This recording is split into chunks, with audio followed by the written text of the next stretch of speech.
Director of the Chifley Research Centre. Thank you for being with us.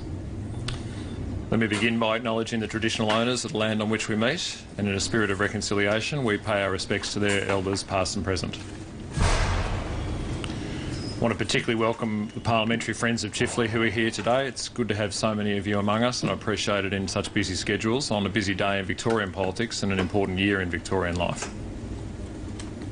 I want to acknowledge our friends from the industrial movement, from the ACTU and from individual unions who make such a vital contribution to the work of the Chifley Research Centre. A number of our board members are here tonight, and I'm personally grateful for your support and for all the work you put into the Chifley Research Centre. Above all, I want to pay tribute to Chifley's donors who are here. Nothing we do would be possible without the support of individuals, corporations, unions and others who support our work and who literally keep the doors open. Thank you. By being here now, you're all friends of Chifley, part of a circle of people who think, write, share, like, donate, who champion a Labor culture of ideas. And there's no greater champion of Labor's culture of ideas than our guest tonight. Our guest is the perfect person to launch the Chifley Ideas Circle here in Melbourne. He's engaged in the ideas contest. From Keynes to Springsteen, from inequality to stimulus, our guest has been framing the economic debate for years now. He's engaged in the people business. Many of you here have worked with or for our guest over the years and know his values as a Labor person and the way he works. And our guest is a realist who knows that delivery matters. On the 3rd of June 2009, he said, "I can go to bed at night and sleep knowing that we've made a very significant difference here." That was the day he kept us out of recession. So let me introduce to you our guest, my friend, Wayne Swan MP.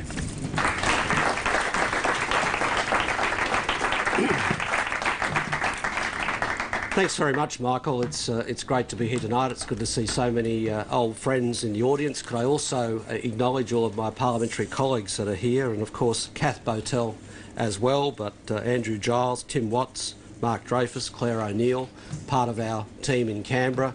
To all of those that support the Chifley Ideas Circle and the Chifley Foundation over the years, it's a very important part of our infrastructure, because as members of the Labor Party and the Labor movement, we're in the battle of ideas.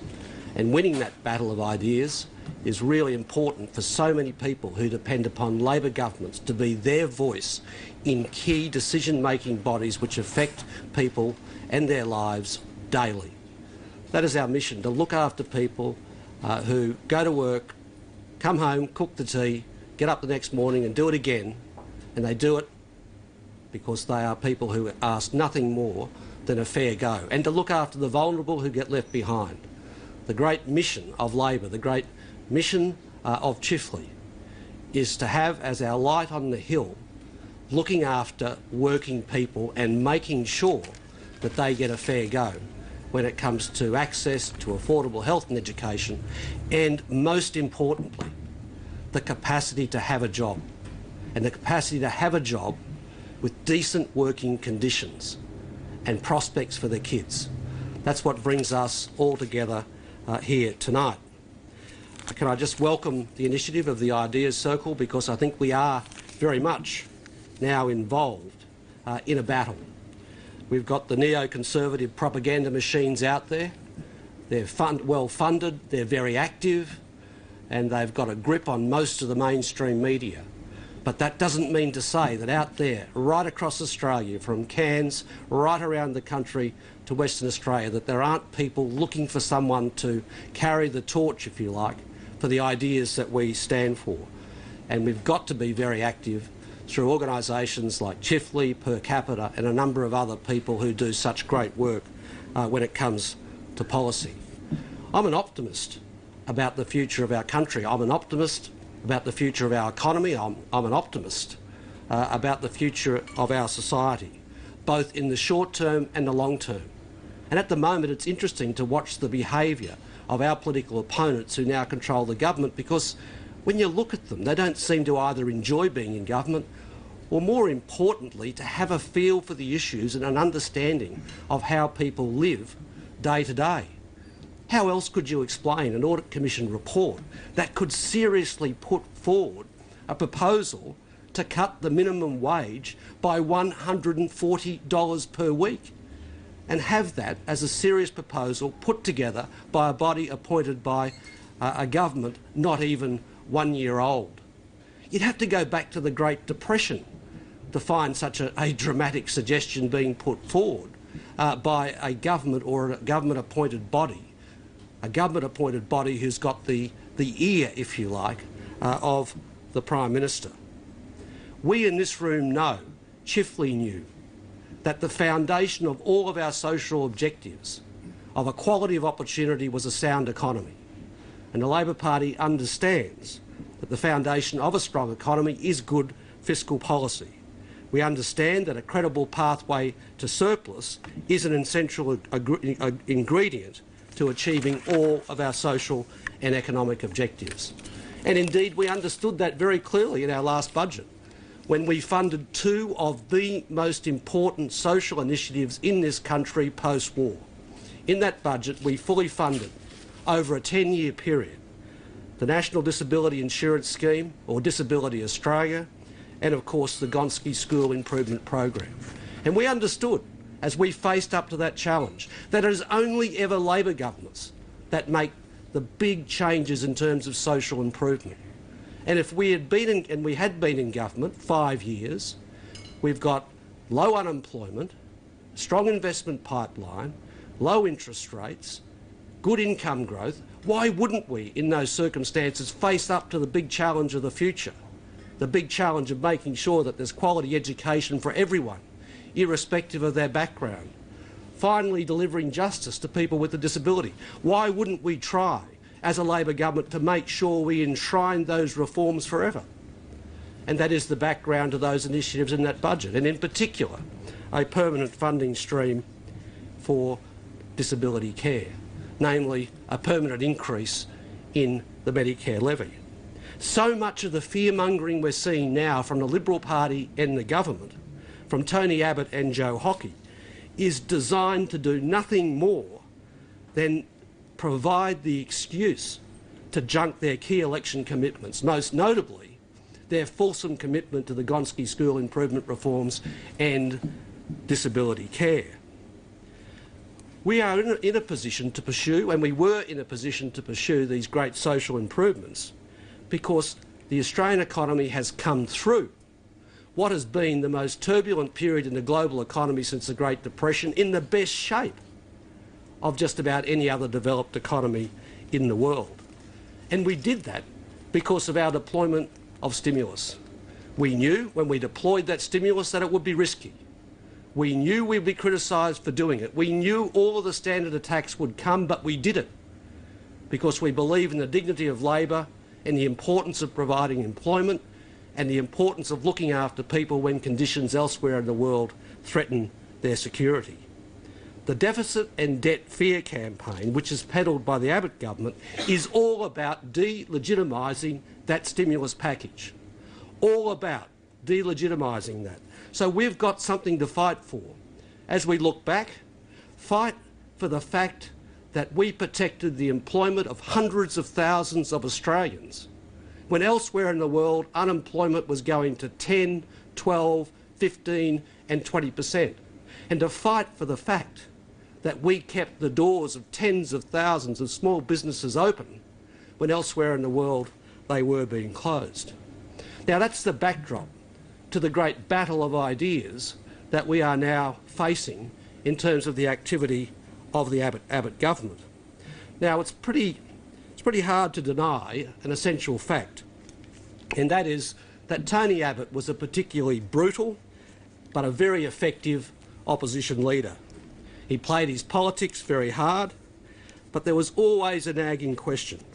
How would that brutal approach of opposition, that negativity, translate to government? And just for a moment here, I might use a metaphor.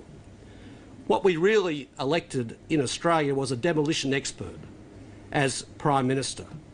And my concern back then, and indeed the concern of so many Australians back then, is do you keep the demolition crew on site once they've knocked it down? Do you keep them there to build a new house? So today, what I really want to talk about is how has these concerns played out over the past 8 months. And if we're concerned about how it's played out, what do we, as concerned citizens, do about it? I think after 8 months of the Abbott government, the signs are sufficiently in place that each and every one of us ought to be very concerned about what the demolition experts are really up to. Now, when I say this, I'm not some sort of starry-eyed idealist that doesn't know that there's a bit of brutalism in politics and that the conduct of politics can be rough and it can be a rough and tumble business most of the time. So I've spent a long time in politics, and of course I've thrown and received my fair share of punches to know that we can't completely eliminate the rough and tumble in politics, and it wouldn't be wise to try and eliminate all of the conflict in politics. But the real question here is what happens when that brutalism, what happens when that negative approach goes too far? And that's what I want to talk about tonight, the 5 dimensions of how they have gone too far, thereby threatening the nature of our democracy and threatening its economic outcomes. Firstly, what we've seen is an excess of partisanship from this government. I have never seen a more partisan government in the way in which they behave at almost every level. But we've seen this particularly in economic policy. And also I've never seen a government attack some of our key institutions like they have attacked our key institutions, including, and most particularly, the independence of the Treasury. And of course there has been the undermining of many important conventions of government, and I'll deal with those too. And on top of that, we've had a litany of broken promises, and of course we've had a degree of vindictiveness from this government that is pretty rare for Conservative governments in this country. So I want to start with partisanship. And of course, really, for me, the partisanship goes back to election night, 2013. The speech that the new Prime Minister gave that night was pretty revealing. For us, there was the disappointment of losing government. For me personally, and members of the caucus here, there was a disappointment of the many good members of Parliament that lost in that election. But what really struck me on that night was the nature of the speech, the Prime Ministerial victory speech that was given by Mr Abbott. It was one of the most extraordinary I've ever seen in my time in politics, because the words that a new Prime Minister utters on the night of their election do really count a lot. They're precious beyond measure. If you want to use the old cliche, they're the only chance, really, to make a first impression. So it shouldn't be too hard, really, to get that speech right. These speeches do basically write themselves, or at very least, what you would expect is a tone of humility, vision, and perhaps some reconciliation, reaching out to those who may not have voted for you, because after all, when you become Prime Minister, you do represent the whole country. But for Tony Abbott, that was especially important given the brutality of the previous 3 years. So this shouldn't have been a really hard speech to do. And of course, I thought he would have probably reached back to someone he admires, like John Howard, and perhaps uttered the words that Howard used a lot, that the things that unite us are greater than the things that divide us. But not a bit of this. Not a bit of this from our new Prime Minister. He managed to gloat over the size of the Labor primary vote and many other nasty bits of information. It was a truly appalling effort. And I do really distinctly remember thinking at the time, if he can shrink to this occasion, he can shrink to anything. And indeed, he has. Another early appearance was his interview in Washington with the Washington Post. He went into that interview last year and, among other things, overseas, supposedly representing the country, referred to the previous government as living in wonderful wacko world. Well, that might actually get the cheers in the peanut gallery, But the fact is that when you're overseas, you are representing the whole country, not just your side of politics. But even worse than that, we saw it again in January this year, when he went to Davos, his first international outing, where he decided that he would lecture the members of the G20 on debt and deficit in his first appearance on the international stage. I've had a fair bit of feedback, but one of the things that really jagged with people that were there, because I do know a lot of these people, and I've sat with them for 6 years around the G20 table, but what was really galling for many people listening to our Prime Minister when he said the global financial crisis was caused by governance, not by markets. Well, tell that to the people that were trying to save the situation in the United States. Tell it to Tim Geithner, tell it to George Bush, tell it to Barack Obama, tell it to the British, tell it to the Europeans. I mean, this was a truly appalling effort. And of course, in doing so, he risks undermining our chairmanship of the G20. And he trashed a legacy of 6 years of economic diplomacy patiently put in place by Labor. So until September last year, it was possible to believe there might just be a leader lurking behind the brawler and that he might just reveal himself in government. And of course, until Davos, it was possible to believe there was a statesman lurking somewhere behind the bomb thrower. And of course, then we've had the Indonesian spy scandal and Mr Abbott's pig-headed inability to measure that, to manage that issue properly. And we might have hoped, as a national leader, he would have been big enough to rise above his own pride and deal with it in a sensible way. But the fact is this: we don't actually have a national leader. What we have is a punchy, hyper-partisan warrior that we saw in opposition, and he's still there now as the Prime Minister. Still the Prime Minister of Australia today. Now, all of that may not matter if it was just about words and a pathological inability to actually rise to the occasion. But it's much, much more than that. My argument tonight is that this kind of leadership from the very top pervades everything a government does. And it does that in ways which ultimately damage our model of government. So I just want to go through a few instances where this is the case, and particularly when it regards key institutions. Now, when the Howard government was first elected, they sacked 6 departmental secretaries upon entering office in 1996. And it's certainly been clear since that day that the Conservatives in this country are happy to undermine the independence of the public service. And of course, it is now happening again.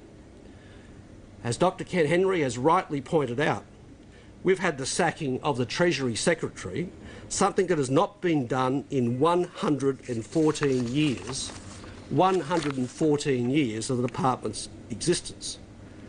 Everybody in Canberra knows of Treasury's tradition of policy independence. It's been valued by both sides of politics for more than a century, and now that has all been threatened. It should have been, and still should be, a much bigger issue of public debate than it has been so far. Because if we don't notice these attacks on our core institutions, we can't be surprised when these institutions are in fact weakened. And we'll only know that down the track when it's too late. And worse still is the very clear political purpose behind these public service sackings. Let's just call it for what it is: an implicit threat to current and future public servants. Nothing more, nothing less. And what they're saying is that if you implement a policy that Conservatives disagree with, even if they're out of power at the time, they reserve the right to sack you. Now let's translate that to one step further. What they're really saying is that we, the Conservatives, assert our right to be the permanent government of Australia, and anyone who ignores our policy positions, leave aside whether we've been elected or not, will suffer the consequences. That is the very true lesson of what has happened here. And of course, that takes us down the road to the American system, to the Washington system, with its months of paralysis between governments, its hyper-partisanship and all the rest of it. And of course, if we want that, fine. But we shouldn't be sleepwalking into it, and we should have our eyes wide open about it. And of course, while I'm on institutions, and I could go through many more, but we've also got the full frontal attacks on the ABC, quite extraordinary. A direct attack on the ABC's editorial independence was clear from the moment Tony Abbott complained about the ABC, and I quote, taking everyone's side but Australia. What on earth does that mean? Now, there are only two possible reasons for this approach to the ABC. One certainly, and we know that this is coming, is to soften the ABC up for the cuts that are coming. But the second one is simply to repay News Limited for their absurdly lavish assistance during the election campaign and over the previous 3 years. Now, this should concern all Australians. It goes to the very core of our democratic process and people having the capacity to have a say in our national discussion. And of course, it's also an extraordinary double standard because you've got Mr Abbott attacking the ABC's freedom of speech whilst he's at the same time trashing the Racial Discrimination Act as well.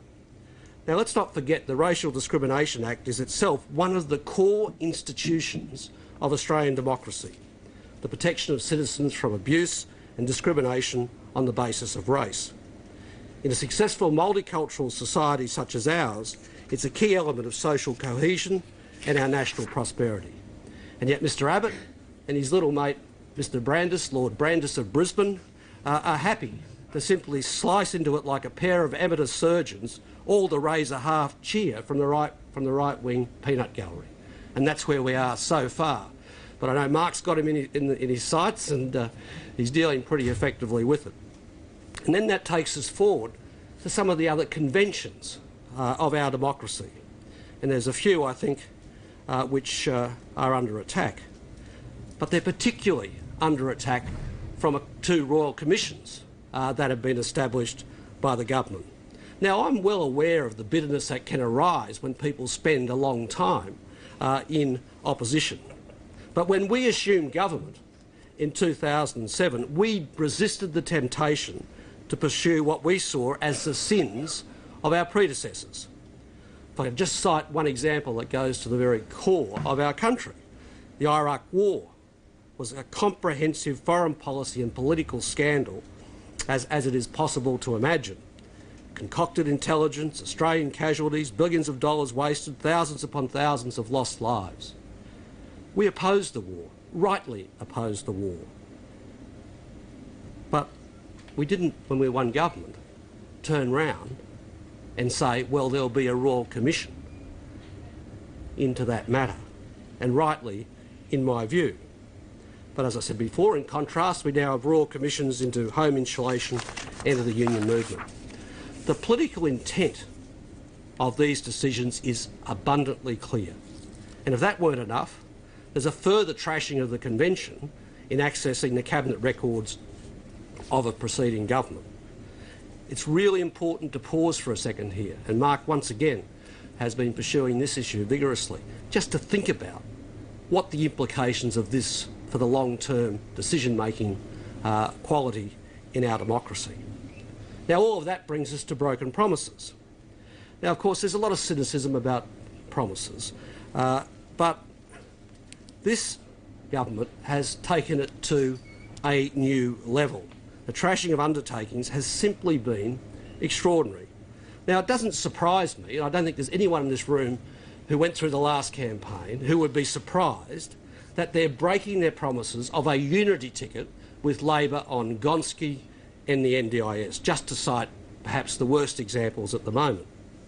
But what astonished me, and I'll speak here as a political tactician, if nothing else, was the brazen dishonesty of these promises in the first place. Now, all the polls said that Tony Abbott and the Liberals were going to win the election pretty comprehensively in 2013. But he was happy to lie about his commitment to Gonski and the NDIS, when he could have actually told the truth and not paid a significant price. point I'm trying to make here is a really important one. It's the use of the line not just as a political tactic, but as a reflex action, which we are now seeing playing out across many areas. Commitments so easily given and taken away, what they really speak of is a fundamentally cynical political character in our Prime Minister. Which brings me to the most comprehensive set of commitments that they made, the ones he made on SBS on the 6th of September 2013. He said, and I quote, "No cuts to education, no cuts to health, no change to pensions, no change to the GST, no cuts to the ABC or the SBS." Now, one of those quotations will definitely be going up on your fridge by budget night, and possibly many more. We all know that John Howard once said, "Never, never" on the GST. But in that quote from Tony Abbott, there are 6 promises in one sentence, most of which appear to be broken or going to be broken on budget night. About as categorical as you could get. 6 of them, or 5 or 6 of them. But the real problem here is he most certainly knew when he made them that he would actually be breaking them. And that is the real problem here with the approach of the Prime Minister. And finally, I'll come to vindictiveness. We're all here, particularly in this state, familiar with the sacking of Steve Bracks, but many would be familiar with a broader vindictiveness going on, not just against Labor Party members, but anyone who has been associated more broadly with the Labor movement. The vindictiveness and the blackballing being carried out by the government is quite extraordinary and stands absolutely in stark contrast to the actions of Labor governments over the past 6 years. So this brings me really to my conclusion. Why does Mr Abbott actually bother with all of this stuff? Well, firstly, I think we can say it's in his DNA, most certainly, and it's probably in the DNA of many of the people he surrounds himself with. And you can see the evidence of that in the adolescent glee and some of the stuff that they do. It's simply not possible to actually ignore the way they revel in political vindictiveness. You see it in the Parliament, but you see it much more broadly. You see it when they're talking more generally in press conferences. But that's not just it. It goes far deeper than that. What we've got here is a really clear ideological intent to delegitimise progressive policies. That's actually the battle we're really facing. This is particularly so when it comes to carbon pricing and carbon abatement. It's most certainly the case when it comes to economic stimulus and economic policy more broadly, seeking to gain the ideological ascendancy about the very role of government in an economy and in society. Because essentially, their view is that there's no role for government in economic management to secure balanced, equitable and sustainable outcomes. We're going right back to that very right-wing tradition in the Conservative parties in our country, which surfaced, I suppose, briefly when John Hewson was Leader of the Opposition some time ago, partly when work choices was brought forward, and completely, explicitly, during the events of the Great Depression.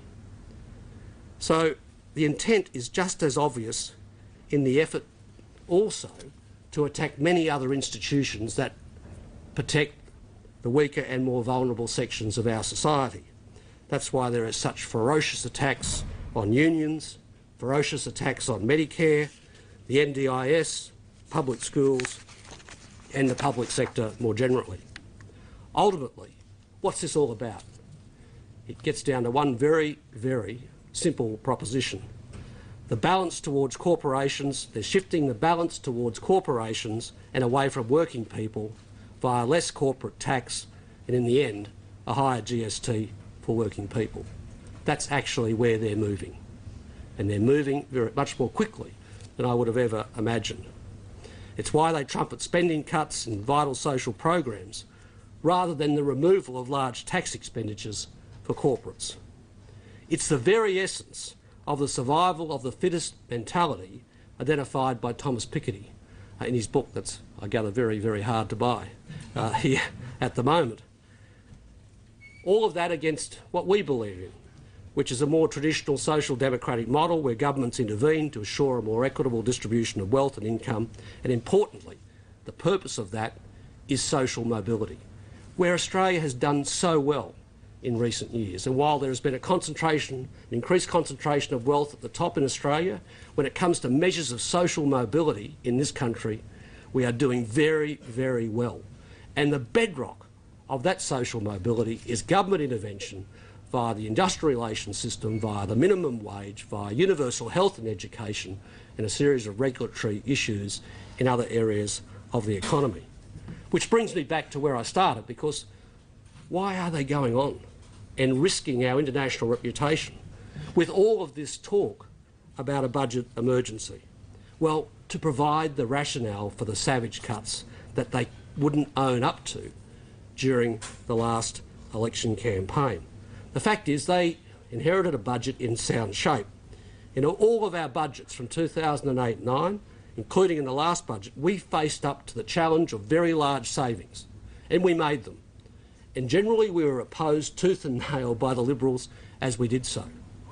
We made substantial savings which demonstrate very conclusively that Australia has not had a spending problem. We've had a challenge which has come from revenue downgrades caused by peculiar circumstances flowing first of all from the global financial crisis and secondly from the value of the dollar, a reflection of our economic strength. But we did take the responsible course of action to delay the return to surplus because the economic conditions at the time demanded it, and we did it, and I'm proud that we did.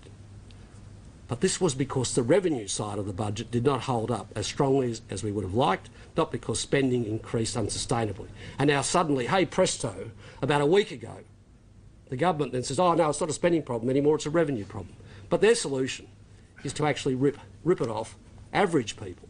Don't be conned by the little tactic they're trying to run at the moment that they might take a bit out of the top when everyone else in the bottom is going to be taken to the cleaners.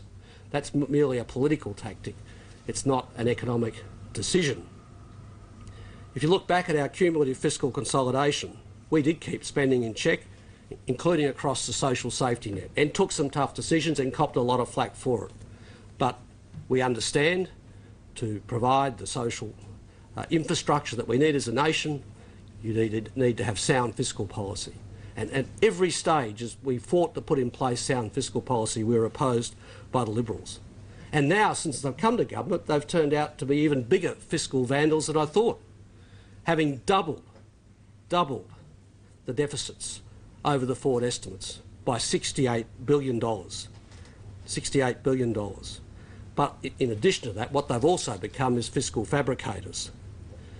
What they are trying to do is to falsely demonise our economic record. They're doing it by fiddling the forecasts, trying to manufacture a sense of crisis, and of course the politicisation of the departments. But in the middle of all of this, one undeniable fact remains. Australia's public finances are amongst the healthiest in the developed world, envied by most of our competitors. And it's reflected in our AAA credit rating, which we have from the three major rating agencies for the first time in our history, not something that was achieved when Peter Costello was Treasurer. Why is that? Well, because we were Keynesians on the way down, running responsible surpluses when global demand fell off a cliff. When our growth picked up, we charted a course back to surplus, being Keynesians on the way up. That's the responsible thing to do.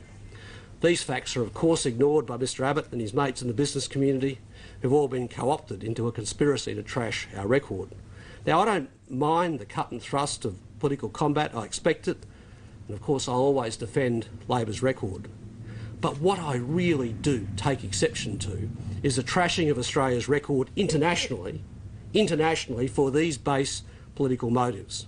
And that's exactly what Mr Abbott, Mr Hockey and Mr Shepherd have been doing in recent times, because sooner or later this trashing of our fundamentals does risk spilling into offshore financial markets. And we ought to pause for a moment to think what the implications of that are. So, friends, Mr Abbott and his gang don't have the courage to actually sit down and own up to what all of this actually means.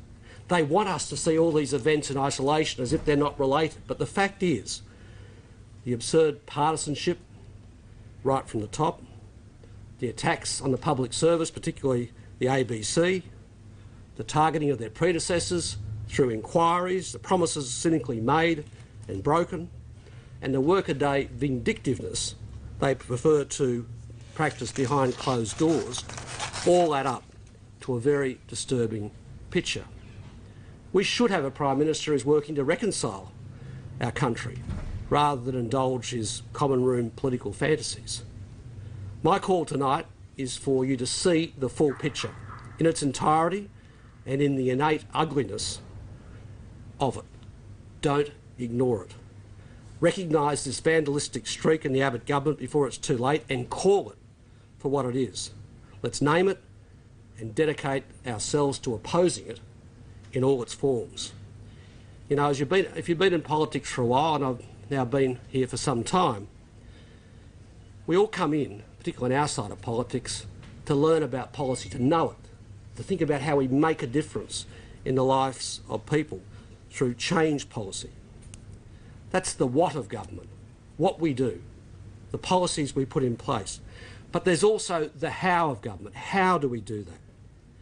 And the longer I spend in public life, the more I've realised that you can't neatly separate the how and the what of politics. This is important, given what's going on here now, because petty, spiteful, cynical and infantile behaviour from this government is not some minor issue of style. The point about this behaviour is that it causes real pain for real people. It causes bad government, bad outcomes across the board, and it's in all our interests that we stand against it and force them to change our behaviour, their behaviour. Thank you very much. Thanks for coming in.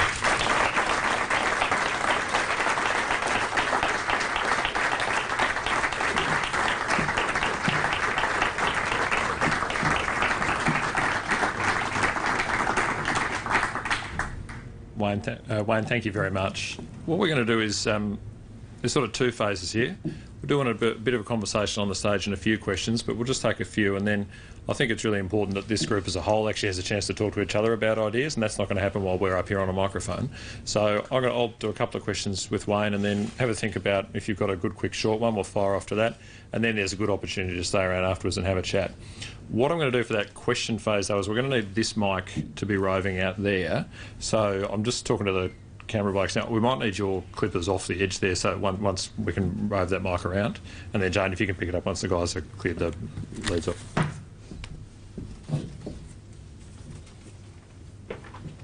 Wayne, I just wanted to start on the economics because I have a feeling the room will lead us to the politics.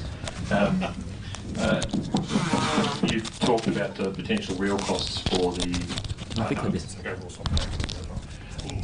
we talked about the potential real costs to Australians of the cuts that the government will push through in this coming budget. But then you've also spoken during the day today, I know, about the AAA rating and concerns about that. Can you just tell us a bit about why you think that's at risk and what are the costs to Australia as a whole and to individuals going to be if we do lose the AAA rating as a result of the negativity of the government? Look, I don't think we should. But the problem with this is, and I know this from 6 years of moving extensively around boardrooms, talking to rating agencies, talking to investors, that when people see the leader of a country actually talking in such a negative way about their own economy, they begin to think that their analysts may be missing something that's actually going on within the country. So you just sow the seed of doubt, and that's the problem. I learned a lot through my 6 years as Treasurer, particularly in the first 2 years, being in boardrooms around the world when everything was turning turtle. And it was very hard in the early stages to convince them that because there was a subprime crisis in the US, it didn't mean there was a subprime crisis in Australia. They just assumed there was. Even though our financial systems are vastly different, the way in which home loans here are made are vastly different, even though our regulators are infinitely better or were infinitely better at that stage. Everybody just gets lumped in together. So when a country which has got 3 AAA ratings suddenly starts turning on itself, what this does is sow the seeds of doubt. For years when I travelled, there were 2 questions that were always raised about the Australian economy, irrespective of what was going on with the global financial crisis. One was that Australia had an unsustainable current account deficit, and the second one was we had a housing bubble. Neither were true then, neither are true now. But I cite them as being examples of how entrenched views take hold and how it is difficult to actually knock those things out. Knock them out we did, otherwise we wouldn't have our 3 AAA ratings from the major rating agencies with a stable outlook. But, you know, you only need a few other things to happen for people to start looking again. And, you know, I just think it's a worry. You and I were talking earlier about the work you're starting internationally and working with others on inclusive prosperity, and that's, you know, a future agenda which is a strong contrast with the one we're seeing emerge in the Australian government. Can you tell us more about that work and who you're involved with and so on? Well, the new black in international economic and political discussion is growing inequality and what its consequences are. And it's a great thing to see that this discussion is now happening. So I've been appointed to an international commission, which is effectively put together by the US Democrats and the British Labor Party, so it's chaired jointly by Larry Summers and Ed Balls. And we're working at producing a report on inclusive prosperity. The really interesting stuff about the analysis now, and you'll see it, you know, and you have seen it now for a year or two coming out of even magazines like The Economist and the FT, is the realisation that inequality in itself is a handbrake on growth. Now, before, people had this debate really framed in the context of, oh, it produces bad social outcomes, and then as a consequence of those social outcomes, it puts more demands on health and so on. But it's now being seen as in a much broader context. That if you have growing inequality, you have less consumers who are actually contributing to general growth in the economy. Last year, I attended a National Bankers Conference in Washington last October, and I attended a session which had some pretty significant market economists from the major banks and other policymakers on the panel. And the topic was the demand for finance. And of course, this is where inequality really surfaces, because if you've got a large proportion of your population earning the minimum wage, they aren't going to be qualifying for finance, and there will be no demand for it. And this was identified, the minimum wage in the US was directly identified by hedge fund managers sitting on the stage in front of the bankers as being a handbrake on demand for finance. That is a handbrake on growth. Because you can't take out a housing loan if you don't have secure employment, you don't get a fair wage. Australia is now seen as the model around the world. This is the irony of the Conservatives coming to power here and wanting to dismantle what I call the Australian way of giving bargaining power to workers, having a decent minimum wage, and giving them a show in the battle between capital and labour. They're looking at our system as an important part of the architecture globally if we're going to deal with growing inequality and its consequences for global growth, precisely at the same time as we've got a government here that wants to dismantle it. And that is what's so stunning in this lunatic and especially cruel recommendation which has been put forward by the Commission of Audit to cut the minimum wage by $140 a week. I mean, when the figure was put in front of me, I said, show me the document. I simply don't believe that they could be this bad. You know, maybe it's 140 a fortnight, I thought to myself, but 140 a week. Now, the person who chaired this is most recently has been the chair of the Business Council of Australia. So, you know, this is serious stuff.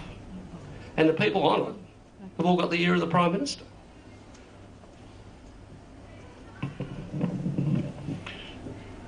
Jane's at the back with the roving mic. Have we got one or two? Hi, Jane. We've got one or two questions or comments or quick observations for Wayne.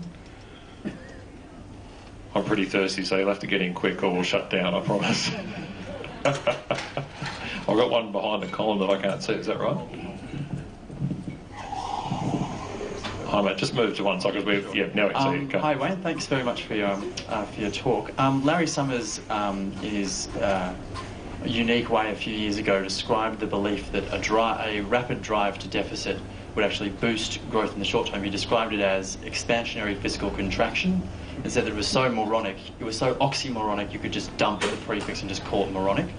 And obviously the Conservatives, a lot of the Conservative base has been somewhat shocked by the so-called debt tax. There have been mooted changes to the fuel excise, which stand in remarkable contrast to the Prime Minister's rather very foolish statements at Davos, basically trashing the basics of macroeconomics, where he said governments can't spend their way to prosperity, you know, as though Roosevelt never happened and all the rest of it. Do you think there is a sort of, in terms of the politics within the Liberal Party at the moment, the sort of, you know, backbench, the so-called backlash, there was Theresa Gambaro the other day saying that a debt tax is going to be a bad thing. How exactly, I'm trying to think how to put this.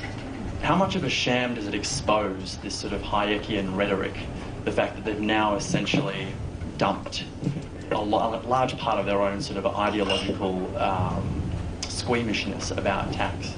I don't believe they've done that at all. I think what they're doing is a political fix through some sort of debt tax, which will be imposed on a relatively limited number of high-income earners, and they'll say, aren't we reasonable people? While they slash and burn right across the whole social safety net of universal health and education and elsewhere in the social security budget, which we don't know about. But in economic, it doesn't provide any economic relief. They can get the amount that they want from a so-called debt tax on high income earners by simply cancelling their cancellation of the mining tax and the carbon price. I mean, the mining tax is, even in their scenario, produced in MyEFO, still going to collect $5 billion over the forward estimates. Watch on the night how much they may get from a so-called debt tax, which is supposedly slanted towards the top, and how that measures up to all the revenue measures that they've given away. There's $68 billion increase in the deficit. A large percentage of that is revenue write-downs, and then they went and handed $8 billion to the Reserve Bank for no good reason, which they didn't ask for. See how that amount of money raised fits in alongside all the taxes they cancelled on highly profitable companies. They've even hacked into a measure we had to stop rampant tax evasion by multinational profit shifting. They give that money back, hand it back. That blows away the political tactic of what they're really on about. They've got a lot of harshness planned for what's going to impact on ordinary people. So they feel they've got to do some token hit at the top. Yes, it'll offend their base a bit. In economic terms, it's neither here nor there. It's just bad because it feeds into the general turmoil of the budget. But you know what really gets me about all of this? It's when you see rich people telling people on modest incomes how much less they should have. That is the real rank hypocrisy of everything we're seeing at the moment.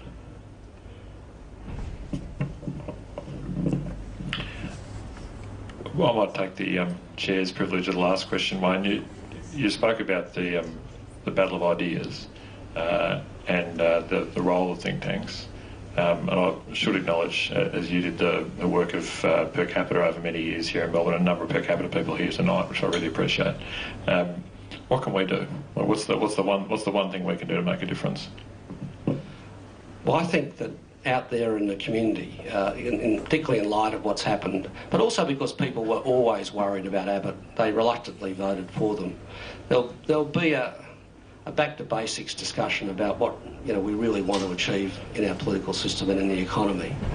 They've been caught out just so blatantly, confecting an economic emergency and other matters, and it does provide an opportunity for us to get back fulsomely into the debate, notwithstanding the fact that we can't get a message through in large sections of the established media. But it does provide the opportunity for us to go out and conduct a discussion and a policy response in the context of a discussion about inclusive prosperity.